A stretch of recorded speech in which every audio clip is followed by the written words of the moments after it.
Tonight, we continue our slow journey along the outer edges of the Roman Empire.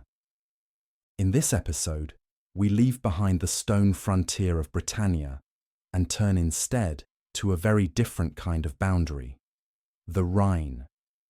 For centuries, this wide and changeable river marked Rome's northern reach, not as a rigid barrier, but as a living frontier shaped by water, forests, roads, and daily movement.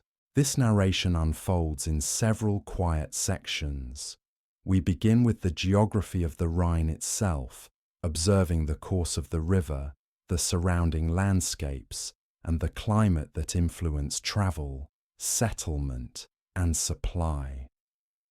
The environment comes first, because along the Rhine, it was the landscape that set the rhythm of life and control.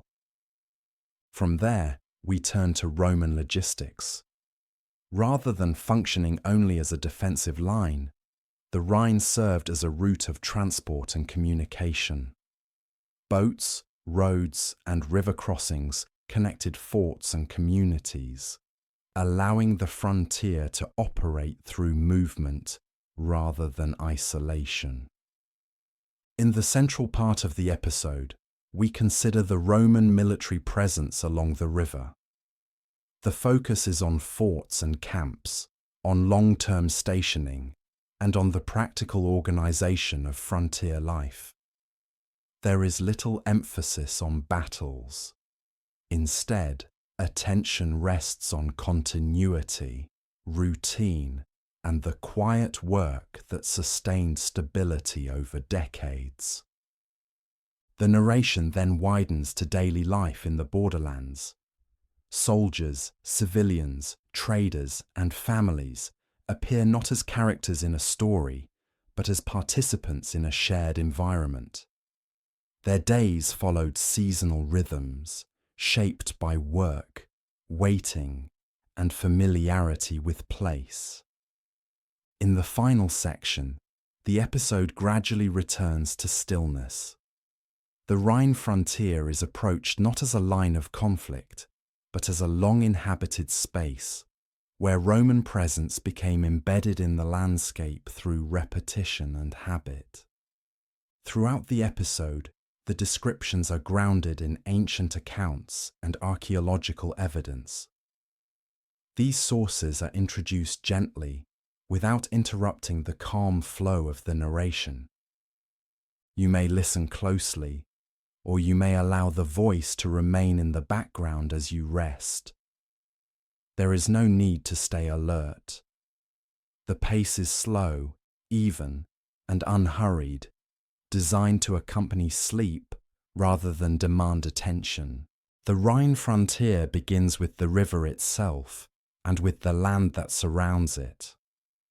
Long before it became a political border, the Rhine was a natural feature that shaped movement, settlement, and memory in northern Europe. It rises in high country to the south, gathers strength from many smaller waters, and then flows north toward the sea. Along the way, it passes through different climates and different kinds of terrain. In Roman times, as in any era, these changes mattered. They determined where people could live with confidence, where travel was easiest, and where the landscape required extra effort and local knowledge. A river is never only a line on a map. It is a moving surface, a repeating sound, and a presence that can be felt even when it is not seen. The Rhine could be calm on some days and restless on others. Its current could be gentle in a wide channel and stronger in a narrower bend. The river also carried silt and sand. Over long periods, this meant that banks could shift. Small islands could appear and then fade again. A familiar crossing could become less reliable after a season of flooding. In this way, the frontier was not fixed in the strict sense. It was stable in its general shape, but it was flexible in its details. Seasonal patterns changed the water. In spring, meltwater from the south often increased the volume of the Rhine. Water levels rose and the current became faster. Low ground near the banks could turn into shallow pools or muddy fields. Travel across the river became harder, and travel along the river changed as well. In late summer and early autumn, conditions could be different. Water might run lower, and sandbanks might show themselves. Some shallows might become usable, but only with careful timing and with an awareness of what could change after a storm. The air around the river mattered too. Mist often formed above the water, especially at dawn and in the evening. On quiet days it could settle low and thin, softening the outlines of trees and hills. In some places it could become thicker, turning the far bank into a pale suggestion rather than a clear line. This was not dramatic in a theatrical sense. It was simply a repeated condition of the landscape. Yet it influenced visibility, and it shaped routine. People learned to move more slowly in fog, to listen more carefully, and to rely on familiar landmarks that could still be sensed even when they could not be seen clearly. To understand the Rhine frontier, it helps to imagine not one single scene, but a chain of landscapes. In some stretches, the river runs through broad valleys. In others, it moves between higher ground and narrower edges. Floodplains were common in many areas, with grasses, reeds, and wet soil that could change from week to week. Where the land rose a little, settlements could find more stable ground. Where the land stayed low, people adapted by building on firmer patches or by using the floodplain in a seasonal way. Some places would be better for summer grazing. Other places would be safer for winter shelter. Life along the Rhine often followed these quiet patterns of adjustment. Forests were a major feature in the regions east of the Rhine, and also in many areas near the river itself. Woodlands could be dense, with undergrowth that made movement slow. Trees were also resources, of course, and wood was essential. It was used for heating, for cooking, for building, for tools, and for transport. Yet the presence of forest also changed how distance was felt. A long road through open fields is predictable. A path through woods can feel longer because visibility is shorter and the route can be less direct. In wooded areas, sounds carry differently too. The snap of a branch, the call of a bird, the soft movement of wind through leaves. These were familiar parts of the frontier environment. The Rhine marked a transition in more than one direction. To the west, Rome developed provinces with roads, towns, and cultivated landscapes that were worked year after year. To the east, Rome faced regions that were not organized in the same provincial pattern. This does not mean the east was empty or without structure. It means that Roman categories did not fit easily, and that the frontier was also a meeting place of different ways of living on the land. From a calm, historical perspective, the important point is not a simple contrast. The important point is that the river stood between systems, and the river itself encouraged contact. Goods could move, people could cross, and information could travel, even when political control did not extend far beyond the bank. Climate contributed to this sense of a wide borderland. The Rhine region had wet seasons and drier seasons, and it had many days of cool air and light rain. Soil could be rich in some areas, especially where river deposits renewed it. In other areas, soil was sandy or heavy with clay. Such differences influenced where farming was easy and where it required more work. Over time, Roman communities, local communities, and mixed communities learned these conditions. They planted what grew well. They raised animals where pasture was reliable, and they stored what could be stored. In many places, daily life was shaped less by dramatic events and more by the steady repetition of seasonal tasks. For the Romans, the river was also a route. A boundary can be crossed, but a route can be used every day. The Rhine could carry boats with supplies, building materials, and people. Water transport was often efficient, especially when compared to hauling heavy loads through mud and forest. This is one reason why rivers were so important to Roman logistics, and why the Rhine frontier was connected by water as much as by roads. Even before we speak about camps or soldiers, the geography already suggests a certain kind of system. Movement along the river could be regular, planned, and repeatable. The river itself could support long-distance travel, with a steadiness that overland routes could not always match. Where boats can land safely, small harbours and landing places tend to form. These do not need to be grand ports. They can be simple stretches of firm bank, where the current is manageable and where goods can be moved to dry ground. Such places attract activity, and activity attracts settlement. A few huts can become a small village. A village can become a market point. Over decades, a market point can become a stable community with its own habits and seasonal patterns. Along a river, quiet repetition creates familiar places. People return to the same bank, the same bend, the same crossing, because those places continue to work. The geography also influences sound. Along the Rhine, water is never fully silent. There is the steady flow, sometimes gentle and sometimes more pronounced. There are birds in wetland areas. There is wind in reeds and in treetops. There is the soft movement of branches and the occasional splash near the bank. In the evening, when human movement slows, these sounds become clearer. In many frontier settings, the natural soundscape is part of daily experience. It becomes familiar, and familiarity can be calming.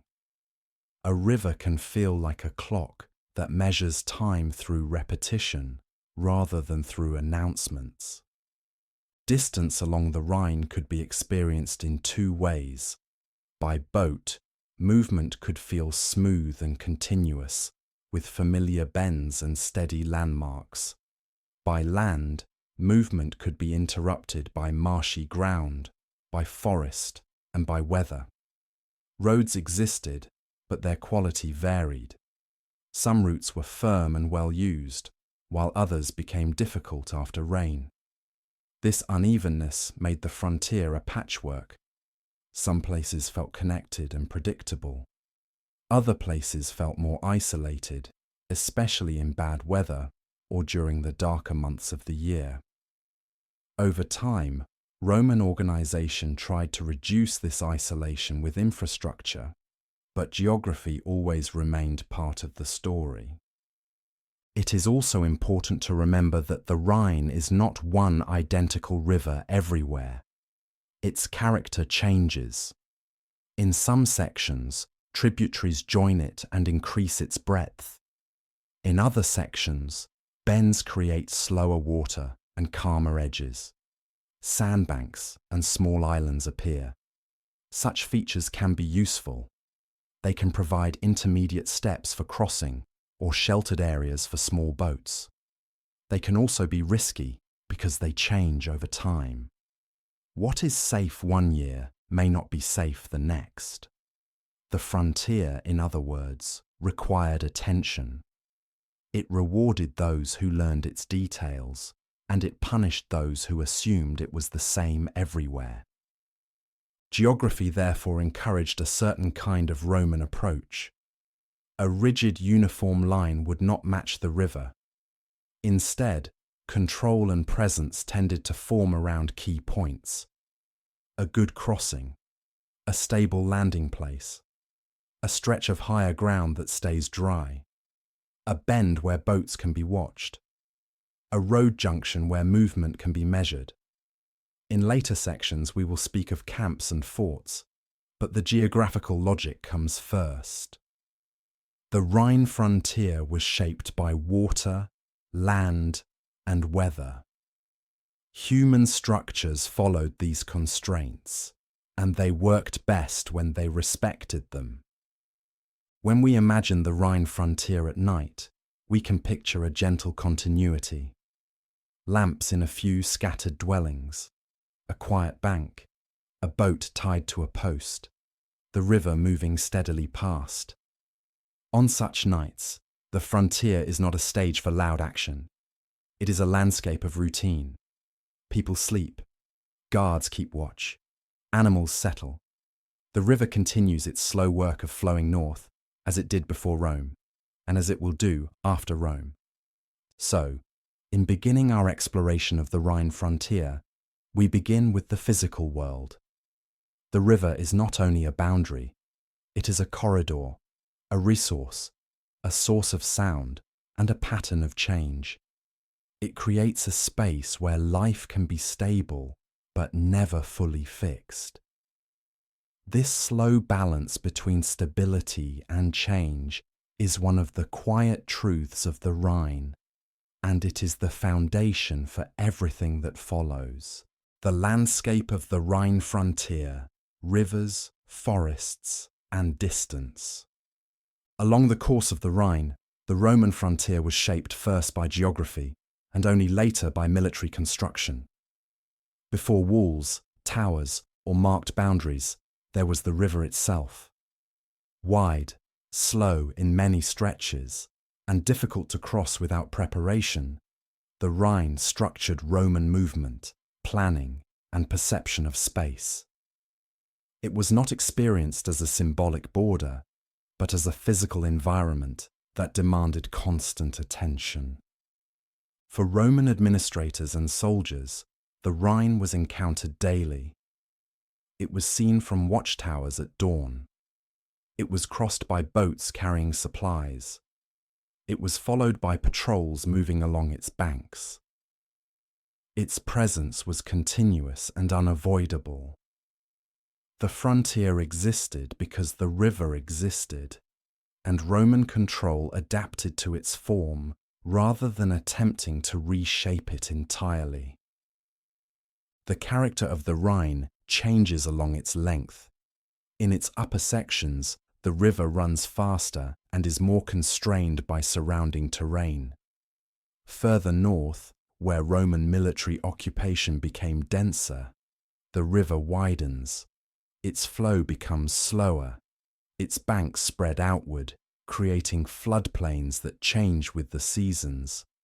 These variations were well known to Roman planners, even if they were not described in technical terms.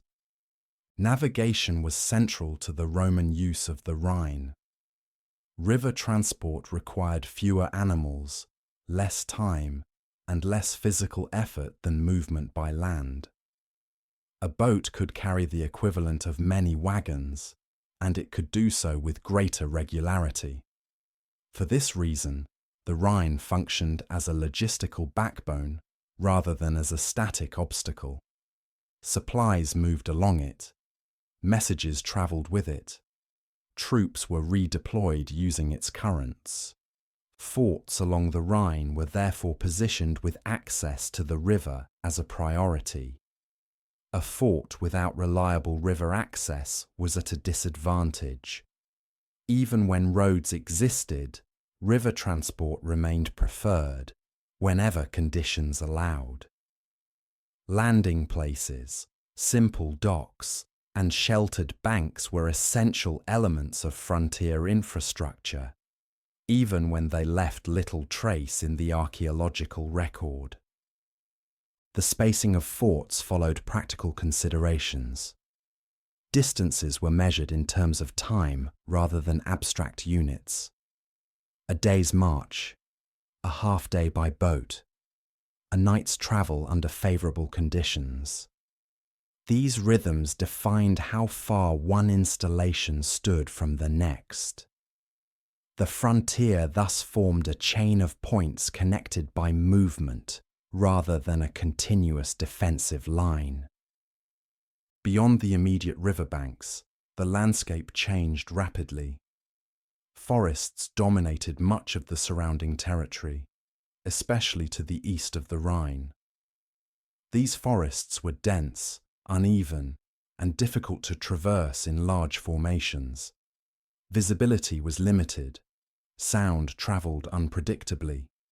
Paths could disappear after heavy rain or seasonal growth. For Roman troops accustomed to open terrain, this environment required adjustment. Roman authors often emphasize the psychological effect of these forests. They describe darkness, silence, and uncertainty. While these descriptions are colored by cultural perception, they reflect real logistical challenges. Movement through forested terrain was slow, supply lines were vulnerable, communication between units could break down easily.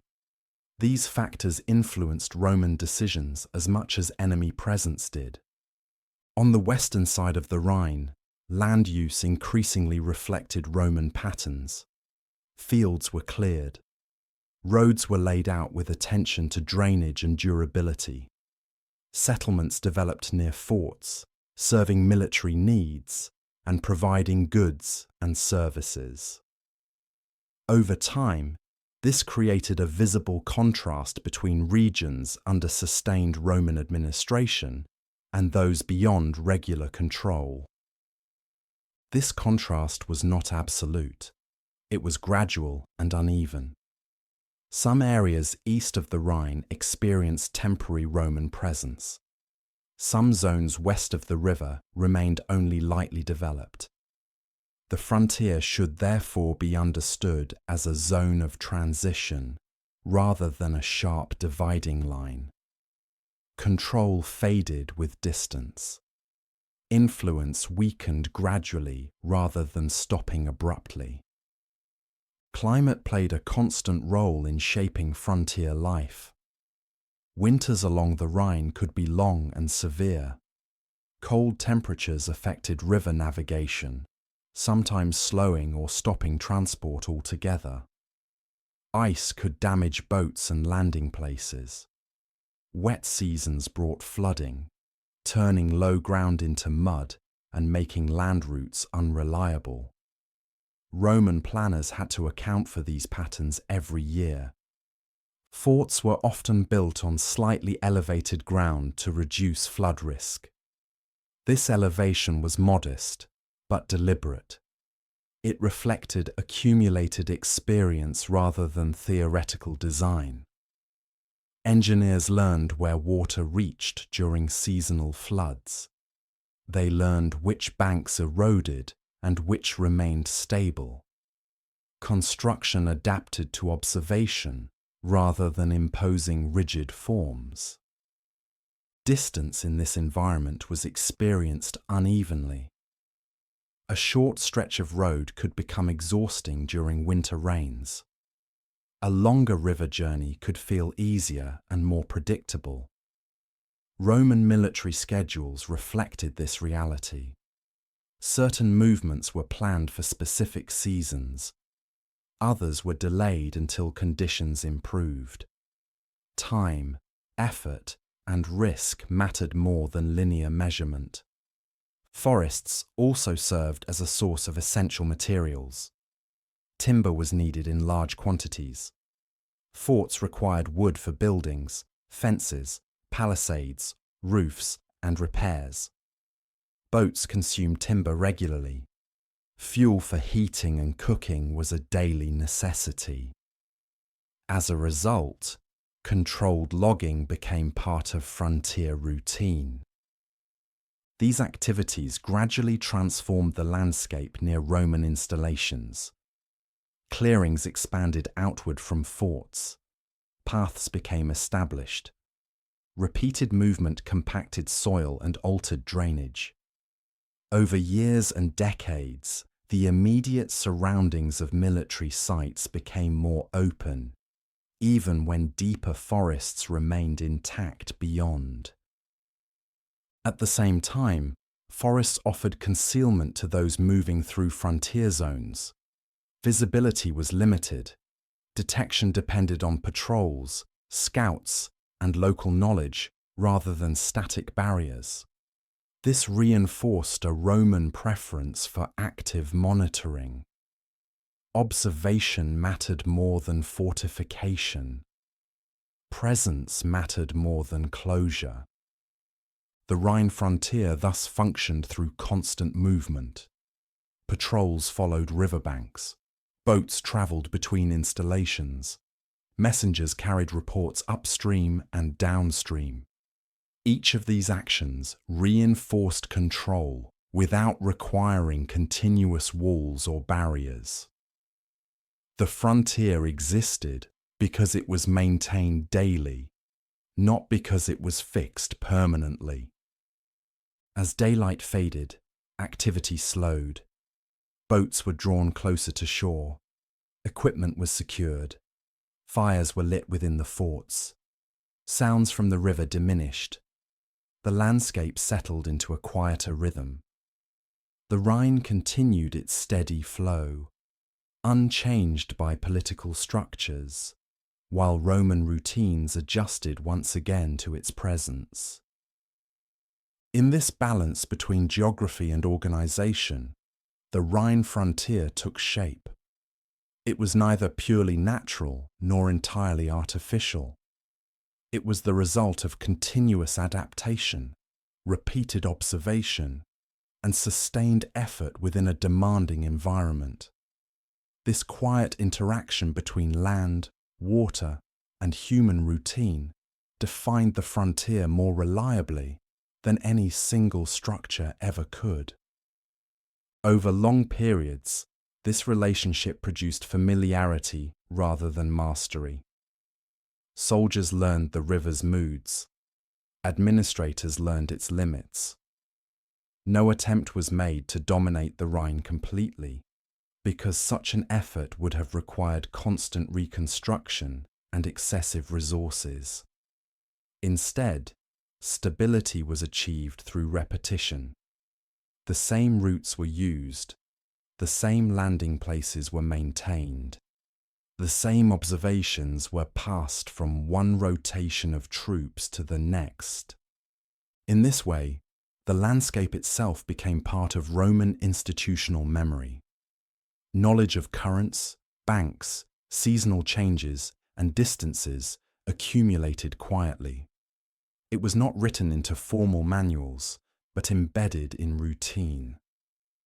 The Rhine frontier endured not because it was fixed, but because it was understood well enough to be managed day after day, without urgency and without illusion of permanence. Over time, this steady interaction with the landscape reduced uncertainty. What had once required caution became familiar. Routes along the river were known. Crossing points were anticipated. Seasonal delays were expected rather than feared.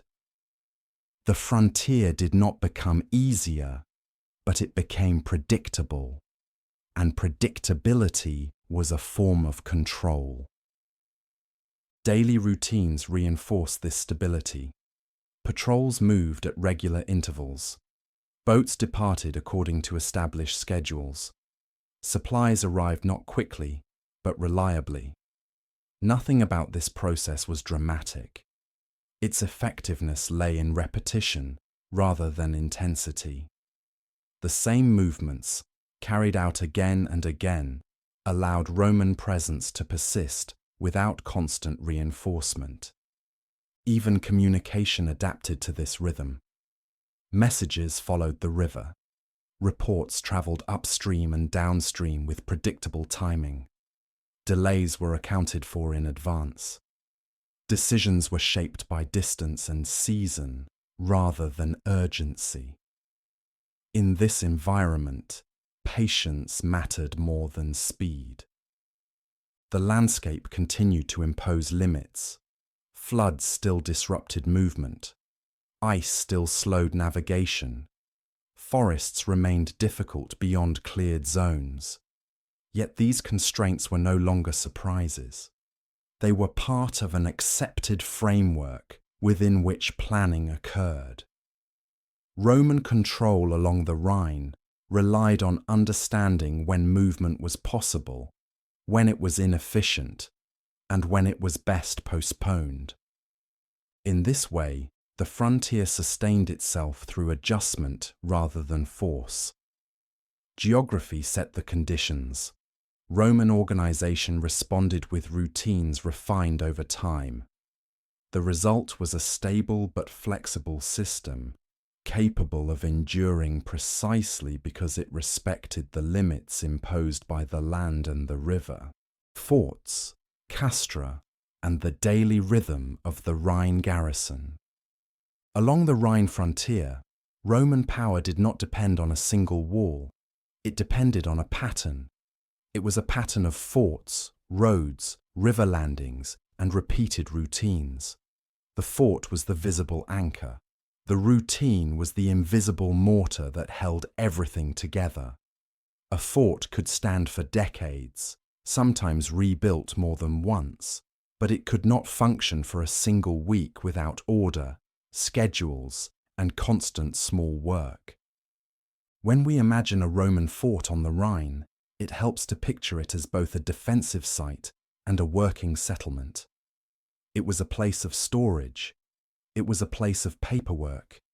It was a place of repair, cooking, marching, waiting, and watching. Even in quiet months, a fort did not become idle. Calm did not mean emptiness. Calm meant regularity. Many forts along the Rhine were placed with the river in mind. A riverbank offered transport. It offered visibility.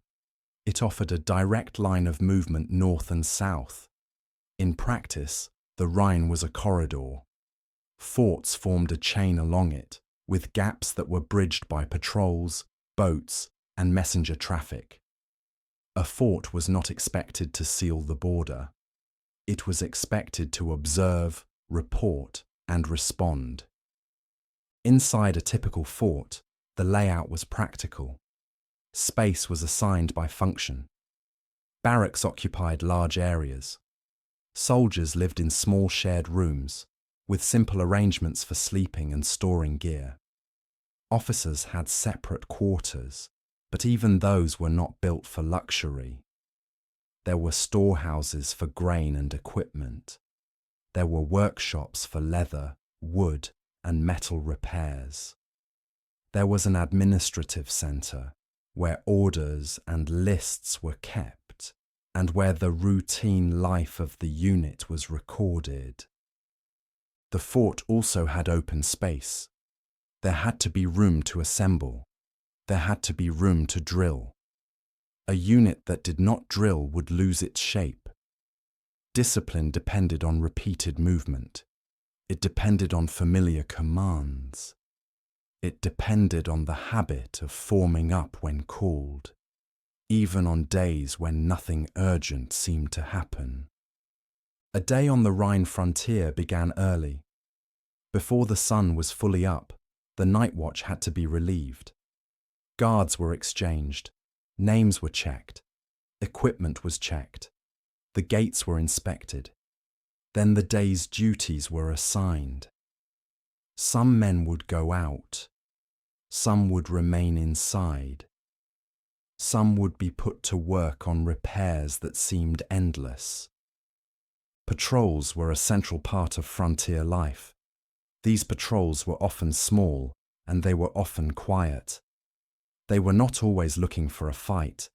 They were looking for signs, tracks on a path, smoke in an unusual place, movement along the far bank, a boat that did not look familiar.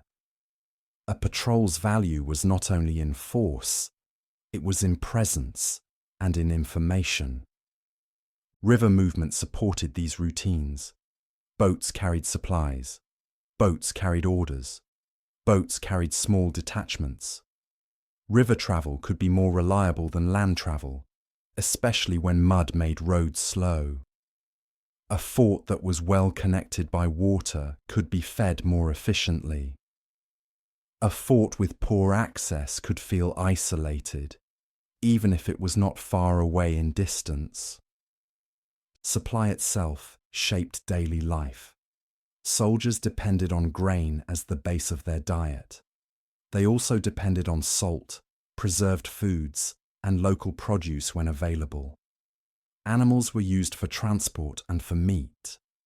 All of this had to be stored, protected, and counted. A fort needed reserve capacity because river travel could be disrupted and roads could become difficult in certain seasons. This is where routine becomes visible. Even in peacetime, duties were organized in turns. Lists mattered. The same kind of discipline that kept a unit ready for marching also kept the supply system fair. Vegetio, writing about Roman military practice, emphasizes that guards and duties were assigned regularly and recorded, so that soldiers were not excused by favor, and so that the burden was distributed in a controlled way. He also describes men assigned to check the watches, moving around at night and reporting faults. These details are calm, but they are revealing. They show a world where order is maintained through procedures, not through drama. Around many forts, there were civilian settlements. Traders, craftsmen, and families gathered near the military presence. They sold food. They offered services. They repaired tools. They supplied clothing and small goods. Over time, the fort and its surrounding community became a single landscape of daily exchange. The fort was the reason the settlement existed, but the settlement made the fort easier to sustain. On the Rhine, certain places became especially significant. Mogontiacum, modern Mainz, grew from a major military base into a central node of the region. Its role began with the strategic placement of a legionary installation. Over time, the defensive works evolved, and the site became deeply connected to provincial administration as well as military presence. Further downriver, forts and fortresses formed a chain: Bona, Novaesium, Vetera, and others. These names matter because they show the density of Roman commitment. They also matter because ancient texts sometimes mention them not as remote points on a map, but as lived places, winter quarters, assembly points, locations where men argued, waited, and tried to restore order. Here, I will add a careful, sleep-friendly paraphrase from Tacitus. He describes moments when the Rhine legions were in winter quarters, tense and uncertain, and he places these scenes in named camps. The tone is not romantic, it is practical and human. He speaks of soldiers blaming commanders, of anger in the ranks, and of the difficulty of holding discipline when rumour and fear spread through a camp. In one passage in his histories, he places a scene at Bona, describing hostile mood among troops in winter quarters and the sharpness of internal accusations. The point, for us, is not the politics. It is the atmosphere of a frontier camp in cold months, when the fort becomes a closed world and emotion circulates inside the ramparts. That atmosphere helps us understand the daily rhythm. In summer, a fort is open in its functioning. Patrols go farther. Boats travel more easily. construction is active, timber is cut, roads are repaired. In winter, the world contracts, movement slows, supplies must be guarded more carefully, watches feel longer, the routine becomes heavier because there are fewer distractions. Maintenance work fills the hours, training continues, but it is adjusted to conditions. A fort also had to manage water and waste. Ditches could flood, drainage had to be maintained, wells had to be protected, mud had to be controlled. These tasks were not glamorous, but they were essential. When a fort failed at basic water management, illness followed, morale dropped, and readiness declined. In this sense, frontier discipline was not only about weapons, it was about keeping a living system stable. Communication between forts depended on messengers and predictable routes. A fort could not assume immediate help. It had to be able to act on its own. That autonomy shaped the mindset of commanders and units. Reports were written. Inventories were updated. Orders were copied and transmitted. The Roman army was, in part, a writing system. Paperwork did not replace strength, but it organized it. Evening in the fort was a quiet transition. As light faded, the gates became more controlled. Movement outside reduced. Patrols returned. Equipment was stored. Food was prepared. Fires gave warmth and a stable point of light. Barracks became the center of life again. Conversation lowered. Personal repairs were done. Leather was checked. A strap was tightened. A sandal was adjusted. A cloak was folded and placed close. Night watches followed a rotation. This is another point where Vergazio's description is helpful because it shows the structure. Guards were not assigned randomly. They were assigned by turn, and oversight existed to ensure the watch was kept properly. The idea of men moving around to inspect the guards, to notice fault, and to report it suggests a quiet control that works best when it is habitual. Outside, the Rhine continued to move. Its sound would have been present, sometimes louder, sometimes softer. The river did not sleep, and it did not stop. For the garrison, that steady movement could be calming and unsettling at once. Calming because it was constant. Unsettling because it reminded them that the frontier was never fully closed. Over months, this pattern produced stability. A fort did not dominate by spectacle. It dominated by persistence. The same patrol route, the same boat schedule, the same drill movements, the same guard exchanges, the same careful counting of supplies. This is what made the frontier real. Not a single event, but an unbroken chain of small actions. By the time the camp settled into deep night, it was not fully silent. There would be footsteps at the gate, a brief exchange of words between relief guards, a distant cough, the shift of a cloak, a quiet stir in the barracks, a watchfire lowering and being fed again.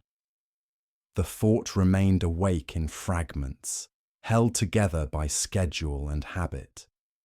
And beyond the ramparts, the landscape remained as it always was. The river flowed. The dark line of forest stood beyond the cleared ground. The frontier continued to exist, not as an abstract line, but as a lived routine, renewed one watch, one patrol, and one calm morning at a time. Archaeological grounding and daily reality along the Rhine frontier. When the Rhine frontier is approached through archaeology, the picture that emerges is one of continuity rather than rupture. The ground does not preserve moments of crisis very well. It preserves repetition. Layers of soil, traces of construction, and small discarded objects record daily activity carried out again and again over long periods of time. In this way, archaeology allows us to understand the frontier as a lived space, shaped by habit and routine. Roman forts along the Rhine rarely remained unchanged. Excavations show repeated phases of rebuilding and adjustment. Timber structures were replaced, repaired, or reinforced. Defensive ditches were cleaned and reshaped. Internal roads were resurfaced.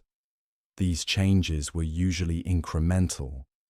They reflect attention and maintenance rather than sudden transformation. The most visible structures inside the forts are the barracks. Archaeologically, they appear as long rectangular buildings divided into repeated units. Each unit corresponds to shared accommodation for soldiers. The repetition of this layout is significant. Space was standardized. Predictability mattered more than comfort. This regularity supported discipline and routine. Storage buildings form another essential category. Granaries were constructed with raised floors and solid walls to protect supplies from moisture and pests. Archaeological evidence shows that these buildings were carefully maintained. Repairs were frequent. Their central placement within forts highlights the importance of food security for stability. Administrative activity is less visible, but still present in the material record. Writing tools, sealings, and inscribed fragments appear in specific areas. These finds remind us that the Roman military relied on documentation. Orders, inventories, and duty lists were part of daily life. Control along the frontier depended as much on records as on patrols. Beyond the main buildings, the internal organization of a fort reveals how space guided daily movement. Archaeological plans show internal streets laid out with care, connecting gates, barracks, storage areas, and administrative zones. These paths were not decorative. They directed routine activity and reduced confusion. Repeated resurfacing indicates constant use and regular maintenance. Defensive ditches around the forts provide another layer of information. Excavation often reveals multiple episodes of cleaning and reshaping. Silt, refuse, and collapsed material accumulate, then are removed or recut. This cycle suggests scheduled labor rather than emergency response. The ditch was part of daily upkeep, not only a barrier against attack. Water management features are particularly informative. Drainage channels inside forts were designed to move water away from living spaces. Their depth and alignment show experience gained over time. In areas prone to flooding, additional channels were added. Where systems failed, repair layers follow. These features show that environmental pressure was constant and required attention in every season. Evidence of workshops appears in many Rhine forts. Small concentrations of slag, metal fragments, and tools suggest on-site repair of equipment. Leatherworking traces appear near barracks. Woodworking debris is found close to gates and storage areas. These activities point to a self-sustaining environment where maintenance was part of routine life. Objects lost or discarded by accident provide a quiet record of movement. Coins dropped along streets, broken pottery near ovens, worn shoe nails embedded in compacted soil. These small finds accumulate slowly. Their distribution maps daily paths taken again and again by the same people. Lighting also shapes archaeological interpretation. Oil lamps are found in barracks, administrative rooms, and near gates. Their limited number suggests controlled use. Light was allocated where needed. Darkness was accepted elsewhere. This distribution supports the idea of a fort that reduced activity at night without becoming inactive. Together, these features show a space designed for repetition. The fort did not rely on constant alert. It relied on structure. Through maintenance, controlled movement, and daily repair, stability was preserved. Outside the ramparts, archaeological evidence shows how the fort interacted with its immediate surroundings.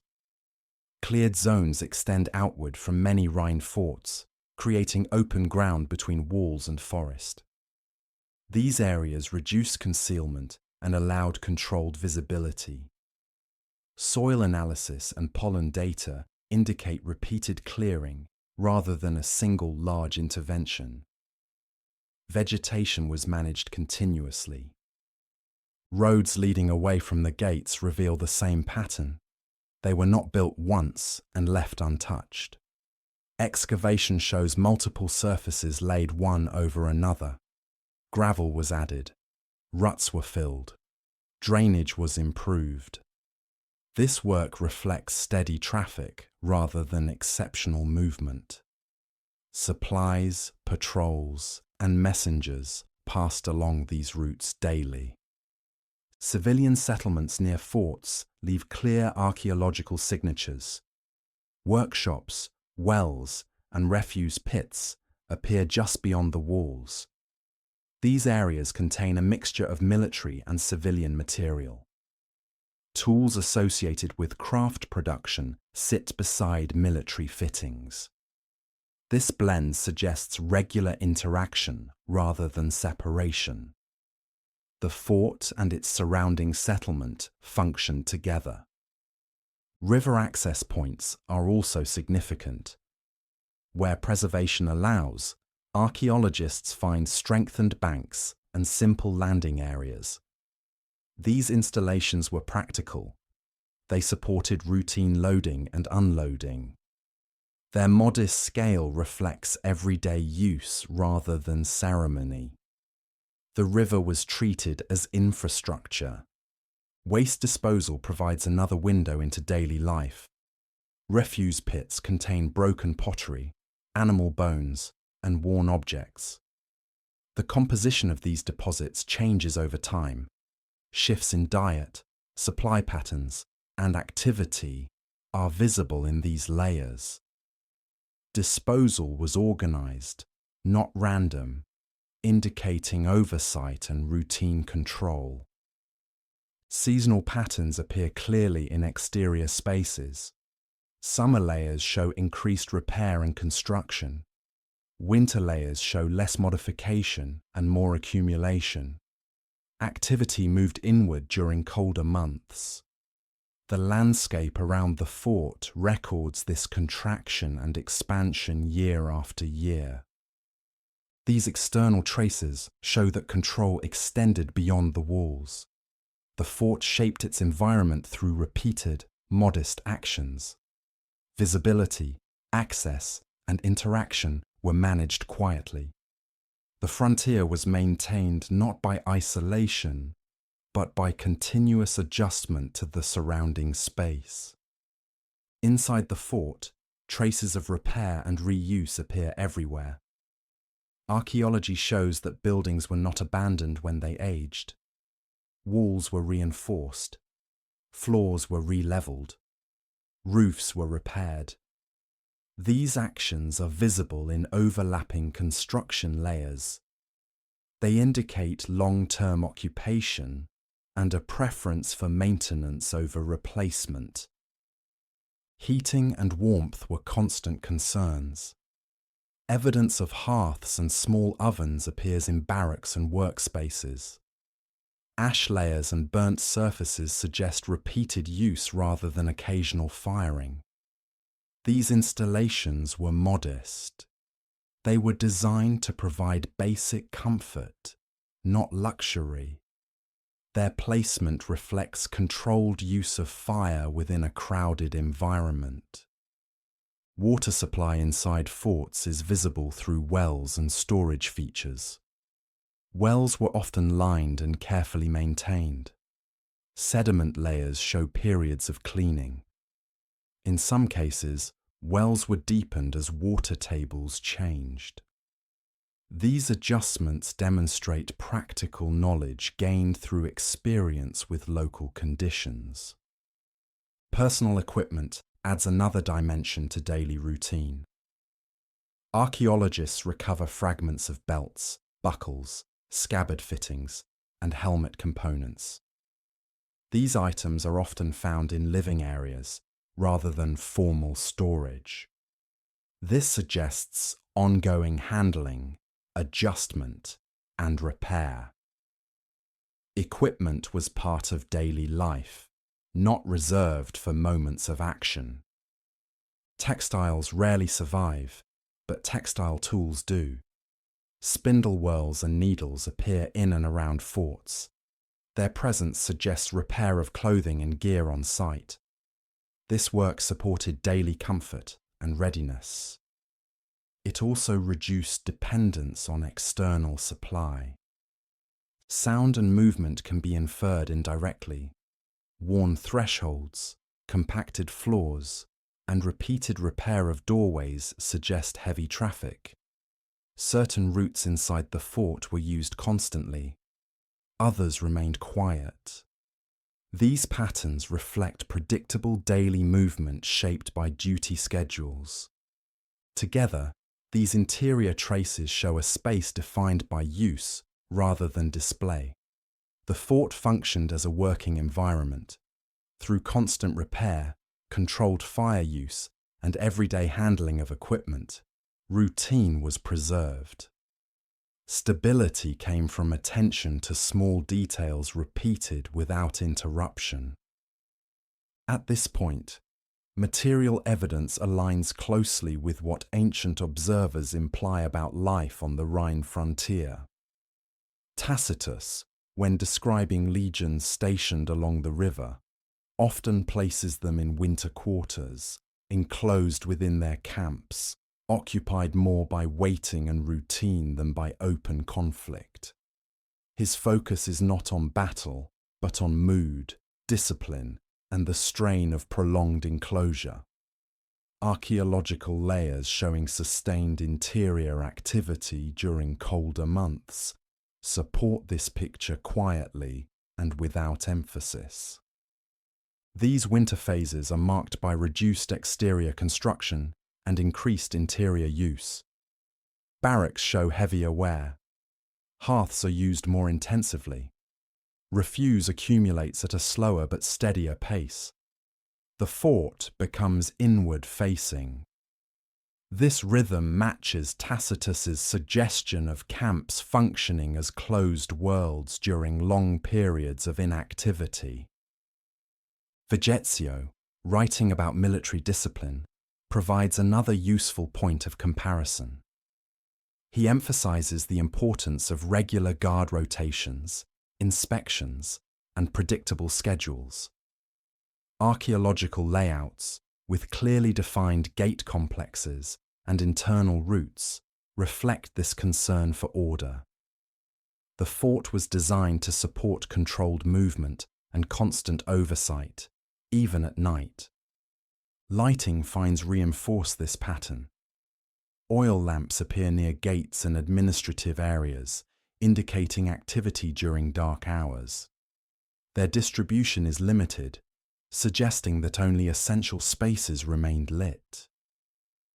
This controlled use of light matches Vegetio's emphasis on vigilance rather than constant motion. Together, text and material evidence point in the same direction. The Rhine frontier was not maintained through permanent alarm. It was maintained through discipline expressed in routine. Guard duty, repair work, and quiet oversight formed the backbone of control. As evening settled, The fort did not fall silent. It became more restrained. Sounds softened. Movement slowed. Watches continued. The river flowed beyond the walls, unchanged. Within the fort, Roman order held steady, reinforced by habit, structure, and the calm repetition of daily tasks. The long time of the Rhine frontier. When the Rhine frontier is viewed across decades rather than years, its defining feature is continuity. Change exists, but it moves slowly. Forts remain in place. Roads follow the same lines. River routes repeat the same curves. The frontier is not experienced as a sequence of events, but as a stable environment shaped by duration. Along the river, daily activity settles into familiar patterns. Boats move upstream and downstream along routes known by memory rather than instruction. Patrols follow paths worn smooth by repeated passage. Gates open and close at the same hours. Watches are relieved in the same order. These actions do not draw attention. Their value lies in repetition. Over time, the landscape absorbs these routines. Cleared ground remains open. Paths harden. Landing places are reused season after season. Even when structures are repaired or rebuilt, their positions rarely change. The frontier holds its shape because it is practiced every day. People change more quickly than places. Soldiers arrive from distant regions. They serve for years, then leave. New men take their place. Commanders rotate. Administrators change. Yet the work remains the same. The same duties are assigned. The same tasks are completed. The same rhythms continue without interruption. This slow replacement of individuals creates a sense of permanence. The frontier does not depend on any one person. It depends on the system that outlasts them. Knowledge is passed quietly through practice. New arrivals learn by observing routine rather than by reading instruction. Seasons continue to mark the year. Summer brings movement and repair. Winter brings contraction and inward focus. These cycles repeat so often that they lose urgency. They become expected. The frontier settles into time rather than reacting to it. In this way, the Rhine frontier becomes familiar. It is no longer perceived as a distant edge. It becomes a lived space, shaped by memory, habit, and duration. Stability emerges not from force, but from the calm persistence of ordinary days. As years pass along the Rhine, repetition becomes reassuring. What once required attention slowly turns into habit. The sound of water against the banks becomes familiar. The outline of the forts at dawn no longer feels provisional. The frontier settles into the background of daily awareness. For those stationed along the river, time is measured less by dates than by routine. Days are distinguished by duty rather than novelty. A patrol completed, supplies received, repairs finished. Each task closes one day and prepares the next. The absence of interruption becomes a sign of stability. The river itself reinforces this sense of duration. Its movement is constant, but never hurried. Seasonal changes alter its level and speed, yet its course remains the same. Boats follow known currents. Landing places are approached without hesitation. Knowledge of the river is practical and cumulative, learned through experience rather than instruction. Forts age slowly. Walls are repaired, not replaced. Buildings are adjusted rather than rebuilt entirely. Small changes accumulate without altering the overall shape. The familiar outline remains, even as details shift. This gradual adaptation creates continuity rather than rupture. Civilian life near the forts follows a similar pattern. Markets open and close. Workshops continue their work. Families grow and change, but the presence of the fort remains constant. The frontier supports a rhythm of life that feels ordinary rather than exceptional. Over time, memory replaces expectation. Soldiers no longer wait for change. They move within a known framework. The frontier becomes predictable. Its value lies not in what happens, but in what continues to happen without disruption. In this extended present, the Rhine frontier endures, not as a line under pressure, but as a space shaped by familiarity. Time moves forward quietly, carrying routine with it, day after day.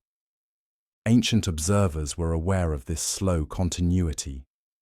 Tacitus, when writing about the Rhine legions, often treats their presence as something enduring rather than temporary. Camps appear as places where men live for long periods, not as staging grounds for brief campaigns. His attention rests on waiting, discipline, and the strain of time spent within familiar surroundings. This perspective aligns closely with the archaeological picture of long occupation. Inscriptions recovered from forts along the Rhine quietly confirm this duration. Stones set up by soldiers record years of service, completed terms, and dedication to routine duties. Units change, but the locations remain. A name is replaced by another. A century passes. The fort continues to function in the same way. These records suggest that the frontier was not experienced as a constant emergency. Instead, it became a place where time accumulated. Soldiers arrived knowing that their lives would be shaped by repetition rather than action. Expectation gave way to acceptance. The days were structured, and that structure became familiar. The river reinforced this perception. Its flow did not mark dramatic moments, it marked continuity. Floods came and receded, levels changed, the course remained. Over years, this constancy shaped how the frontier was understood. Stability was learned, not imposed. As generations of soldiers passed through the same forts, knowledge settled into practice. New arrivals adapted by imitation. They learned when to move, when to wait, and how to fit into a system older than themselves. Authority was expressed through routine rather than command. In this way, the Rhine frontier became historical even while it was lived. It was shaped by time more than by events. The long presence of Rome along the river did not announce itself loudly. It persisted quietly, embedded in habit, memory, and repeated days. As the years continued to pass, the Rhine frontier settled into a predictable rhythm that required little reflection. What had once been learned consciously became instinctive. Movements followed habit. Decisions followed precedent. The frontier no longer demanded constant interpretation. It was understood through practice. Daily routines reinforced this stability. The same routes were walked. The same stretches of river were crossed. The same signals marked the opening and closing of gates.